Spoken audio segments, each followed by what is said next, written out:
Hi, I'm Annie. Welcome to the Wising Soul, a sanctuary for wisdom, growth, and transformation.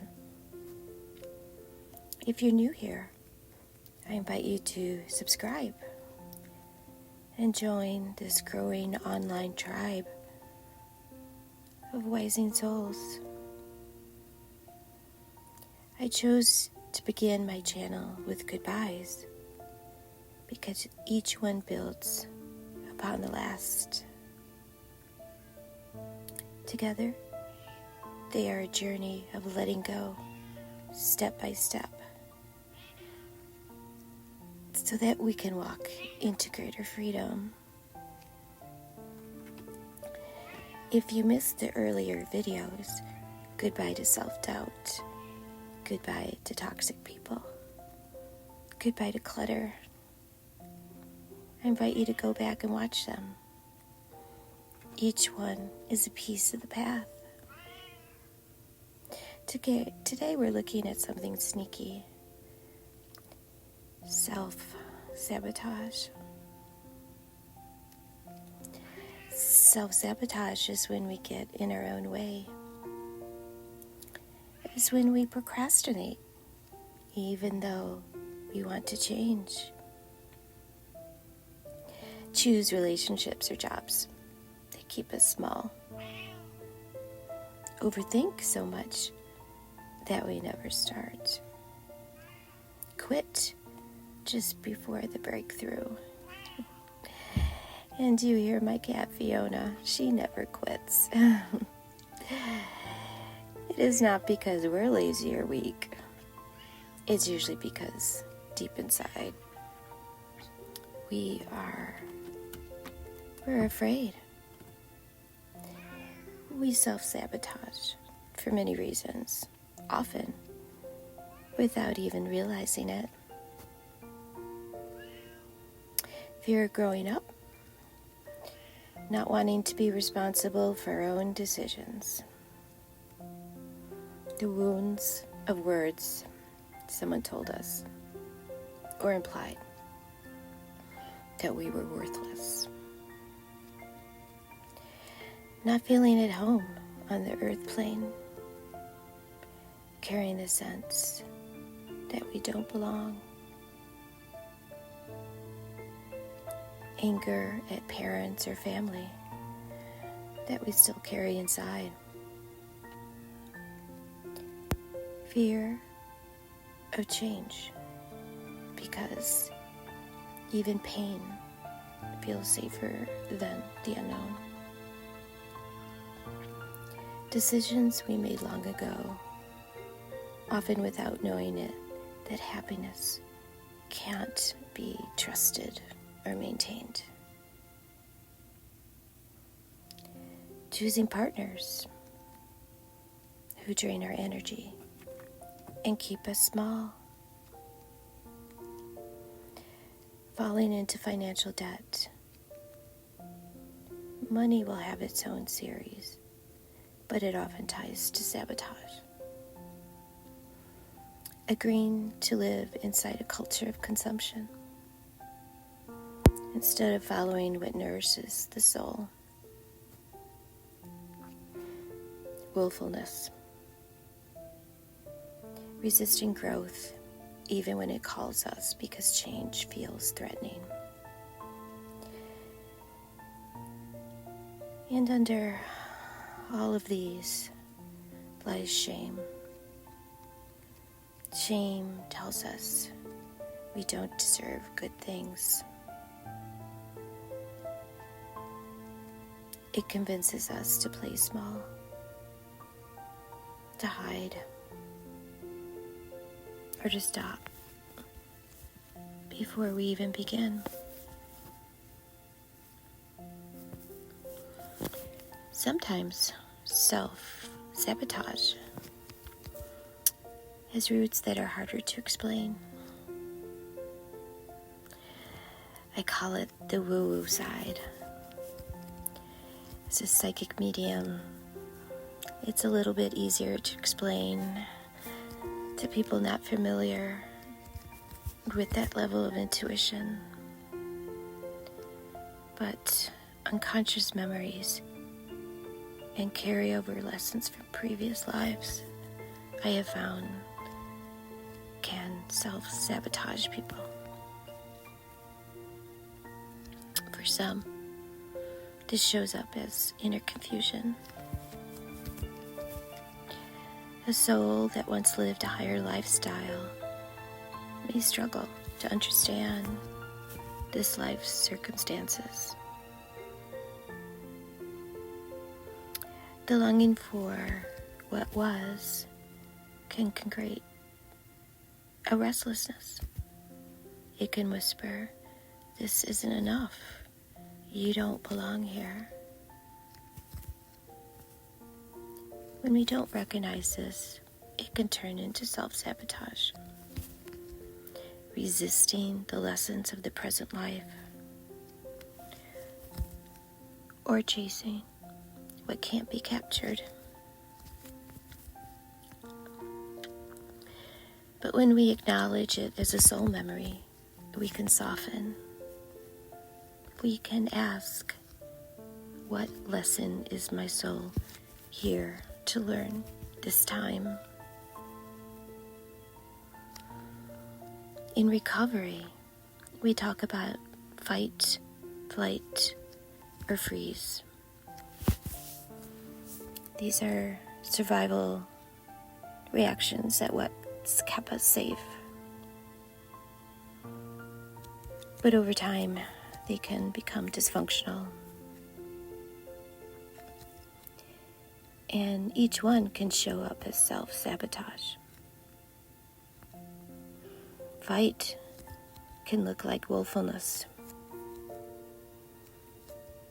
pushing against growth even when it calls us. Flight can look like running from opportunities or distracting ourselves with clutter, consumption, or unhealthy choices.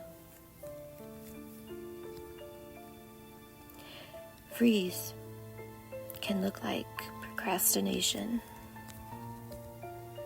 overthinking, or even quitting before we begin.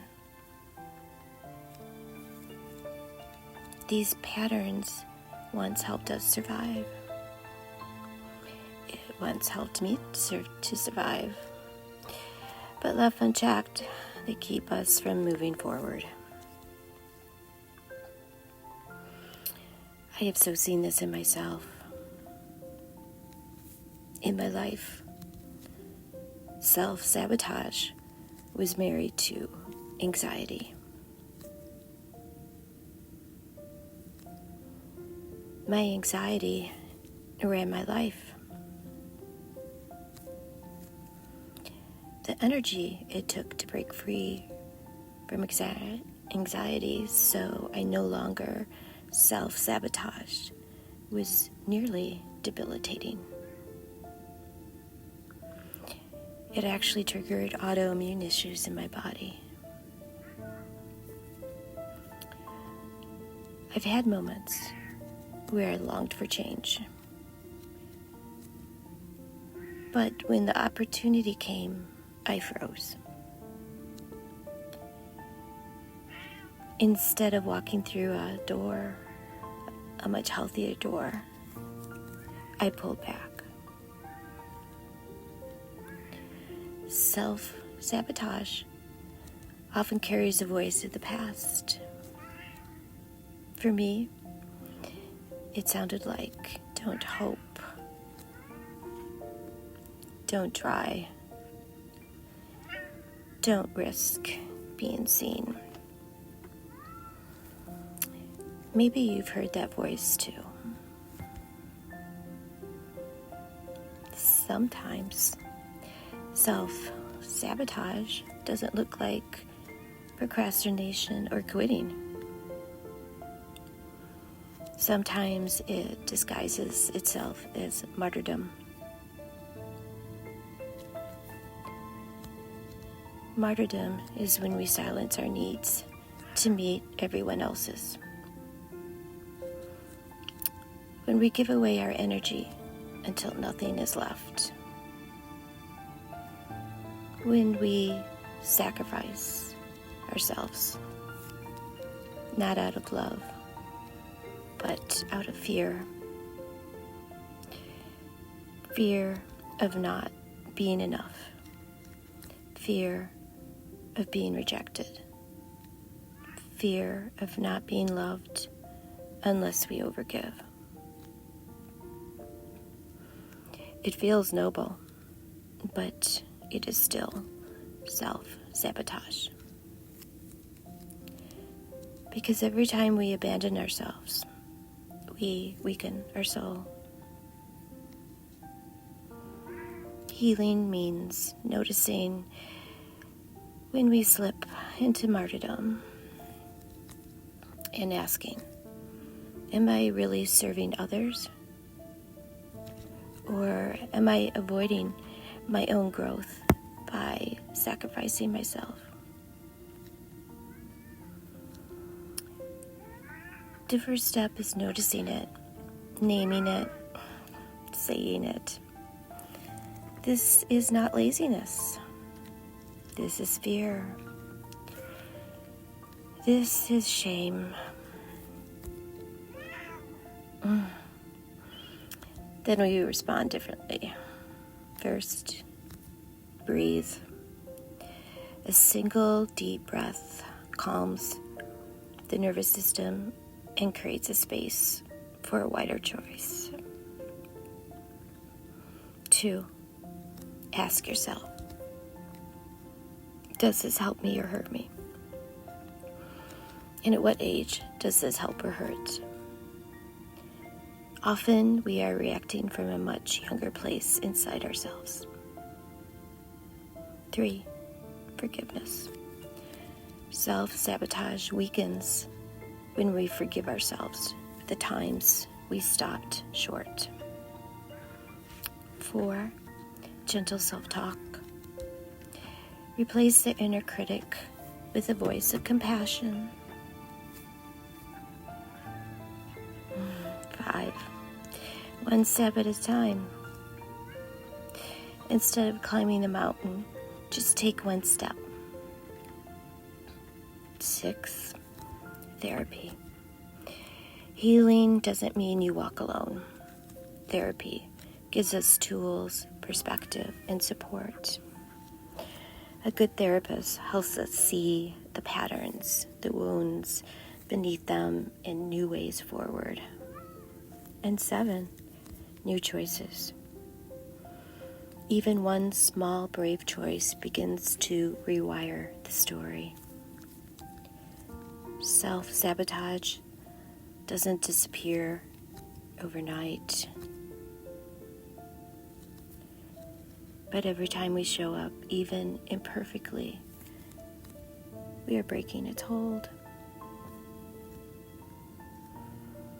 So maybe for you, self-sabotage looks like projects you never finish, or dreams you never start, or relationships you stay in even though you know they keep you small. Today, I invite you to say goodbye to self-sabotage, because every goodbye is also hello to self-trust, to courage, to growth. These words are woven from the wisdom of many, shaped by my lived experience, and offered as simple suggestions. I am not a teacher. I remain a student. Thank you for watching. Thank you for listening. Even to my cat in the background. Please like, share, and subscribe. Together, very much together, we are creating an online tribe of Wising Souls. And remember, we are all going to be wising up